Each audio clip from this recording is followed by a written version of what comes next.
सफारतखाना पाकिस्तान की जानिब से जब कोई बंदा बिज़नेस करना चाहता है तो क्या या टेक्निकली या कोई इन्फॉर्मेशन या सपोर्ट मिलती है किसी जी को? बिल्कुल, हमें मेरे ख्याल में हर रोज़ ही मुझे कुछ ना कुछ रिक्वेस्ट पाकिस्तान से आती है कि जी इस सेक्टर में आप बता दें क्या है।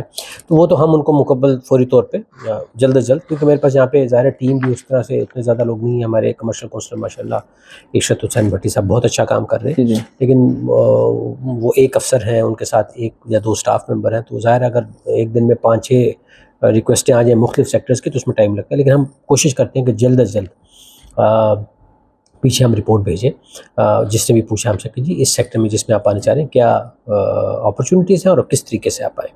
तो वो तो चल रहा है। साथ एक और जो मैंने काम किया है बिलाल, वो ये है कि मैंने चैम्बर्स को इन्वॉल्व किया पाकिस्तान में। मैं सीधा चैम्बर्स की तरफ जाता हूँ।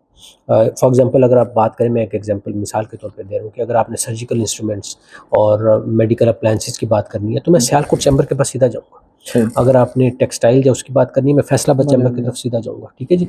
स्पोर्ट्स की बात करनी है, मैं सियालकोट चैम्बर की तरफ दोबारा जाऊँगा, ठीक है जी।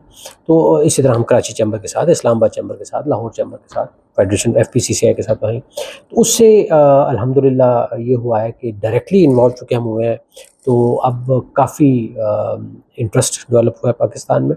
और इंशाल्लाह अब अगले हफ्ते भी ये वीज़ों का भी मैं जब थोड़ी-सी क्लैरिटी आएगी, तो हमें बड़ी उम्मीद है जी कि अगले आने वाले महीनों में आप देखेंगे कि बहुत ज़्यादा पाकिस्तानी यहाँ पे बिज़नेसमैन आएँगे और इनके साथ इंशाल्लाह मकसद जो मैं ये चाहता हूँ कि जी सिर्फ़ विज़िट ना किया जाए।